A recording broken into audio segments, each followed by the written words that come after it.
Vandré Silveira, você é mineiro. Sou mineiro de Belo Horizonte. Esse Vandré vem do Geraldo Vandré. Vem do Geraldo Vandré. Papai devia ser daqueles... Era um fã amoroso. É muito raro, né? Alguém chamava Vandré. Mas eu gosto muito do meu nome. E é teu primeiro nome, Vandré? Meu primeiro nome. Meu pai, inclusive, teve dificuldade de me registrar como Vandré, porque a segunda mulher do cartório seria um sobrenome. Um sobrenome, né? E ele batalhou e conseguiu. Se bem que eu acho que o Vandré, do Geraldo Vandré, não é Vandré. É alguma outra coisa, é Geraldo Vandregésilo, alguma coisa assim. Acho que sim, não tenho certeza também não. Bom, de qualquer forma, você carrega essa responsabilidade. Sim, já nasci com essa responsabilidade, né? E acho que estou cumprindo bem. Que bom. Espero. BH, então. BH. E você começou com o teatro lá em BH? Comecei, me formei como ator em Belo Horizonte, no Cefar, que é o Centro de Formação Artística do Palácio das Artes. E assim que me formei, fui para o Rio. E estou no Rio há 8 anos já. 8 anos lá no Rio? 8 anos. Trabalhando direto? Trabalhando, fazendo teatro, enfim, publicidade. Indo à praia também. Não tem como, né? Eu amo o Rio. Como um bom mineiro, né? Enfim. Eu estava falando, não é tão difícil assim amar o Rio. Não é tão difícil. É fácil. Né? Farnese de Saudade. Esse é outro nome estranho, Farnese. Nunca conheci ninguém com esse nome. Também não. Acho que é o único, né? Acho que sim, não conheço outro Farnese, não. Farnese de Saudade. É um espetáculo calcado na vida e na obra do Farnese de Andrade. Isso. Né? O de Saudade veio para rimar? Como é que é a coisa? Não, então, na verdade foi uma brincadeira que a gente fez, né? A Celina Sodré, que é a diretora do espetáculo, propôs esse nome. Porque, na verdade, a obra do Farnese, ela fala sobre memória, né? Ele usa objetos que foram desgastados pela ação do tempo, do mar, objetos que ele buscava nas areias de Botafogo, das praias de Botafogo, do Flamengo, em antiquários, né, na Feira da Praça 15, que era a segunda casa do Farnese, que passou a ser minha segunda casa também. Porque durante 2 anos eu sistematicamente fui à Feira da Praça 15, procurando objetos que eu julgava que o Farnese escolheria. Então é uma interpretação da obra do Farnese, né? E uma homenagem também a esse artista que era um gênio e que foi esquecido. E, pois é, isso que a gente fala, é curioso, vamos dizer que... muito pouca gente conhece, muito pouca gente ouviu falar no Farnese de Andrade. Né? Por que ele caiu nesse esquecimento? Às vezes, né? Pois é, o Farnese era uma opção pessoal dele, mas eu não quero, eu prefiro ficar... Eu acho que o Farnese era um artista singular, né? E acho que não era um cara um cara de mídia, assim, de mídia, pelo contrário, inclusive, ele era um cara muito autêntico, né? Mas ele teve uma repercussão muito grande na década de 70, né? Na época, principalmente fora do país, né? Ele ganhou um prêmio de viagem ao estrangeiro, mas infelizmente dentro do nosso país ele não teve esse reconhecimento que ele merecia e merece. Inclusive a casa ateliê dele no Rio Comprido, que é um bairro super tradicional do Rio de Janeiro, foi posta abaixo. É um absurdo, né? Porque deveria ter tido, enfim, ter sido preservada, mas é bem o pensamento político e cultural do nosso país. E, inclusive, as pessoas que conheceram esse espaço, elas falavam que parecia que a pessoa estava adentrando um outro universo. Um outro mundo, né? Um outro mundo, né? E a obra do Farnese porta essa magia, né? Esse lugar. Transporta mesmo, né? Sim. Não tem como você ter contato com a obra do Farnese e sair incólume. Indiferente, né? Não. Vai te causar alguma coisa. A gente tem umas fotos aí de algumas obras do Farnese para as pessoas terem ideia de o que esse cara fazia. Isso? 1970, 80, por aí, acho que, né? E ele ficou bem conhecido, na verdade... ele aí, o Farnese. Isso, ele... Aliás, até né? fotografias dele, por exemplo, você pesquisar na internet, é difícil de achar. Raríssimas fotos dele. Fotos pessoais, sim, né? Pouquíssimas. Mas você acha? Vamos lá. Acho que a próxima foto já é de uma obra dele. Sim. Isso é uma espécie de um oratório, né? Pois é, o Farnese ele usava muito oratórios, caixas, né? Suportes que eram fechados, que num primeiro momento na obra dele, e depois ele começou a usar suportes mais abertos. Isso muito por conta do contato que ele teve com o Rio, porque em 1950 ele foi para o Rio. E ele descreve esse momento, ele era de Araguari, do Triângulo Mineiro. Primeiro ele foi para Belo Horizonte, estudou com Guinhar, e posteriormente ele foi para o Rio para se tratar de uma crise de tuberculose, que na época se tratava em sanatório. Em sanatórios, E aí ele descreve como um sentimento de libertação, um sentimento oceânico. E muda a obra dele, muda a vida dele. Agora, ele fez vários oratórios, né? Fez. Muitas caixas. Muitas caixas. E ele ficou mais conhecido por esses objetos. Por esse lado, né? Que é uma assemblagem, né? Que ele mistura elementos distintos na composição desse conjunto. Ele vai juntando coisas. Ele teve coisas que não se relacionam, ele coloca ali dentro. Sim, e que cria um sentido. Cria uma relação. Uma relação. Cria uma relação. E teve até uma espectadora que falou, que definiu bem o Farnese, assim, ele é um catador de afeto. Catador de afeto, eu achei isso muito bonito e resume bem o trabalho dele, né? Mais uma foto, Lana. Olha aí, a gente está falando de caixas, né? Caixas. Outra assemblagem. E as bonecas também são uma constante, né? São. Muitas bonecas, muitas cabeças. Muitas né? cabeças, muitos membros, né? E as pessoas, elas ficam um tanto incomodadas com isso. Incomoda, né? Exatamente. É uma coisa que choca. Choca, jogo meio sinistro. Mas eu vejo de outra forma, porque o Farnese tinha um humor refinado. Ele era um cara sarcástico, irônico, sabe? Uma ironia mais refinada, assim. E, na verdade, tinha um viés político na obra dele, porque quando ele usa a coisa das crianças, das bonequinhas que ele queima, né? Ele está falando do poder de destruição que o homem criou para si mesmo. Tem várias obras do Farnese que se chamam O Anjo de Hiroshima. O Anjo de Hiroshima. Falando dessa coisa da bomba, né? Bomba atômica e tal. E criança, ele fala que detesta criança, que jamais ele colocaria um ser no mundo, e as pessoas ficam meio chocadas com isso, porque criança é um ser que perturba, é um ser que incomoda, né? Tem uma fala no espetáculo que é essa. E na verdade, para mim, assim, eu vejo que ele está falando do exercício de paternidade, né? Que não é, que é uma condição que nem todos possuem, que nem todo mundo pode ser pai. A verdade é essa, ele está falando disso, né? E ele fala o tempo inteiro de pai, de mãe. Que interessante. É só uma resina. Então, ele foi um dos primeiros caras a trabalhar com esse material, inclusive. Ele foi precursor no uso da resina de poliéster. Ele, na verdade, observou, e quando criança eu lembro disso... Ali é um livro embaixo. É um livro, uma cabeça de boneca, uma fotografia antiga. Como se fosse um véu de resina, né? No formato de uma caixa registradora. Uma caixa registradora. Inclusive, eu não sei se o nome dessa obra é Casamento, mas tem uma outra obra que é uma resina em formato de caixa registradora que ele sarcasticamente denomina como casamento. Que é muito interessante.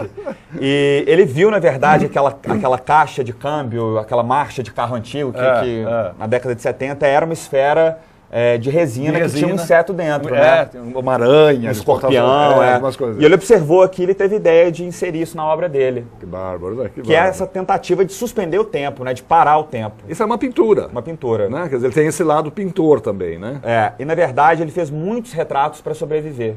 Nessa época ele retratava a aristocracia carioca e era a forma que ele tinha de ganhar alguma grana para poder... Né? Inclusive no cenário, no espetáculo, tem uma obra dele, tem um retrato de uma senhora que a gente usa como se fosse da mãe dele. Certo.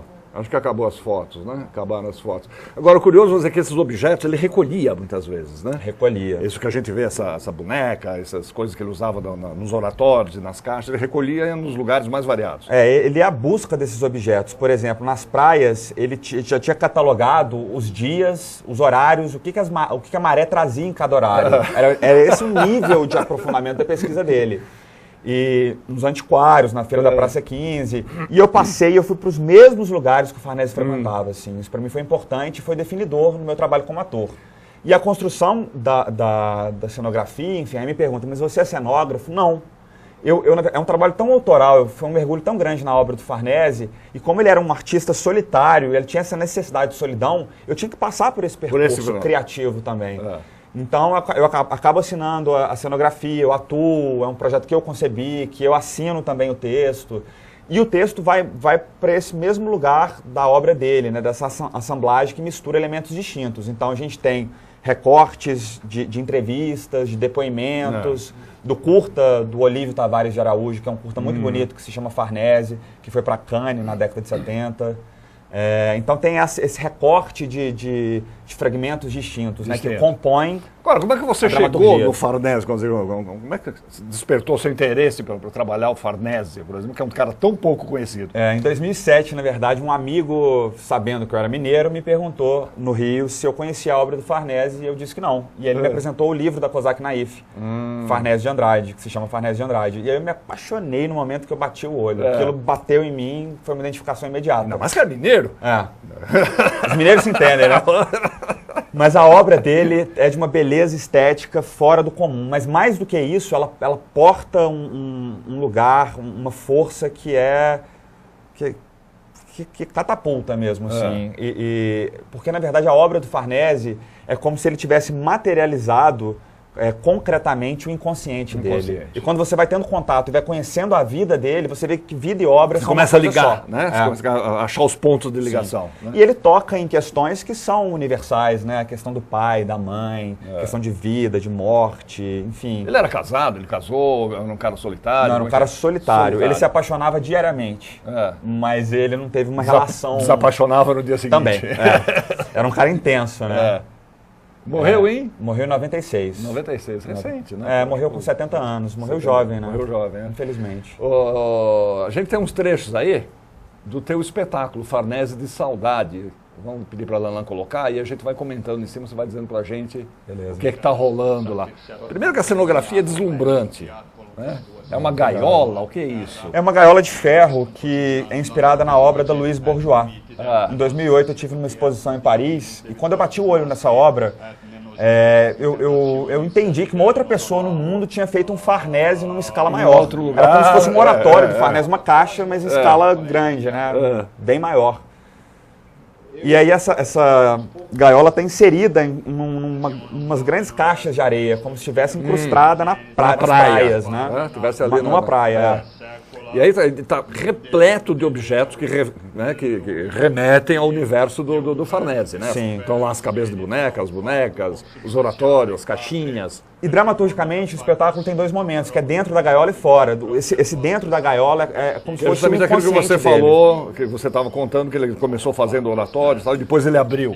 Isso, Ele usava suportes mais fechados. Mais fechados. E depois suportes que, por exemplo, ele viu a moça que trabalhava na casa dele amassando um pão de queijo numa gamela. E aí ele teve a ideia de usar uma gamela como suporte, quer dizer, um suporte mais aberto. Certo. Os oratórios passaram a ser oratórios que se abriam, né, com portas que se abriam para fora. Legal. Teve essa necessidade de...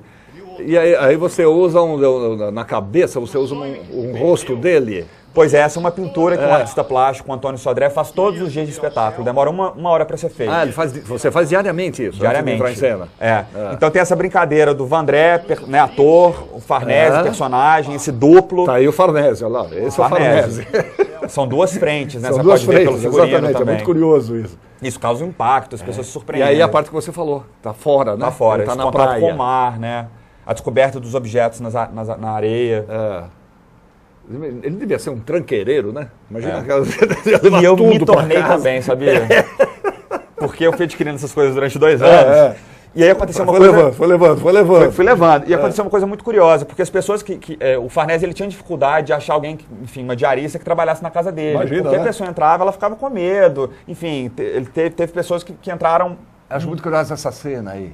Né? Você tá com uma vela acesa, ele bota uma colherinha. Essa é a colher que um amigo pintou do rosto, que é o rosto dele na colher. É o rosto dele na colher. E é a partir dessa referência que a gente faz a pintura na parte traseira da minha cabeça. Da cabeça. Mas eu estava te falando que inclusive ele tinha dificuldade de achar uma diarista porque ninguém queria ficar na casa dele. Imagina, porque tem uma força realmente a obra dele. E eu passei por isso. Na minha casa, a partir do momento que eu colocava esses elementos, por exemplo, a moça que trabalha lá em casa falou, quando eu estava em cartaz no Rio de Janeiro, a gente fez duas temporadas, ela falou, pô, e aí, a Casa do Terror vai voltar pra cá? Que é bem isso, né? Imagina, muito santo, muita cabeça de boneca. É um referencial realmente funk, né? Rock and roll. Mas que eu amo, que enfim, eu não tenho esse olhar que as pessoas têm, de uma obra sinistra. Pelo contrário, eu acho a obra dele divertida, né? E ele era um cara divertido, ele era um cara engraçado. Ele era um cara que se entrasse aqui, ele ia puxar a atenção de todo mundo. E era um cara que tinha uma ligação com beleza. Então, enfim, essas meninas que estão aqui, que são lindas, ele já ia estar ali conversando com elas, entendeu? Ia estar, enfim... Ia ter nos esquecido.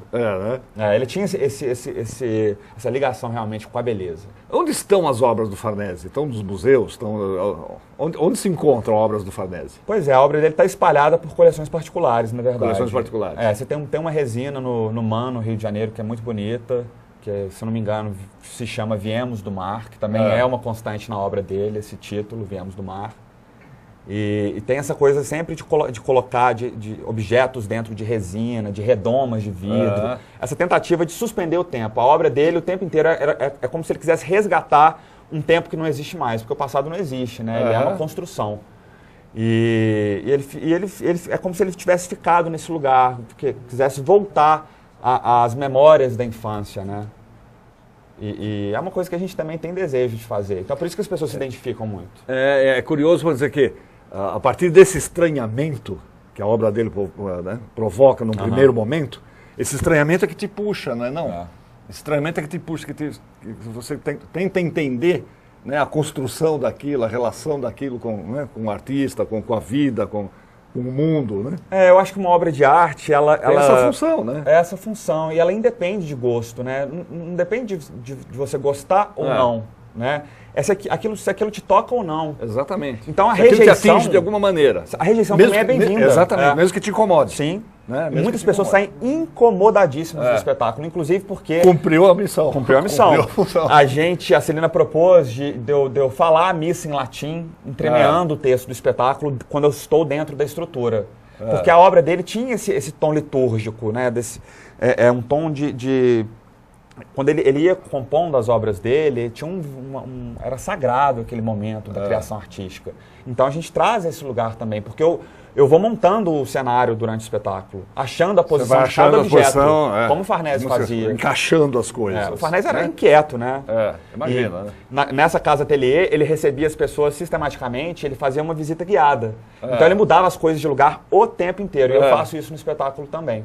Inclusive o quarto de dormir dele, né, era um quarto cenográfico, porque ele gostava de dormir no quartinho de empregada que não tinha janela, porque era um ambiente que ele julgava ser uterino, mais claustrofóbico. A caixa.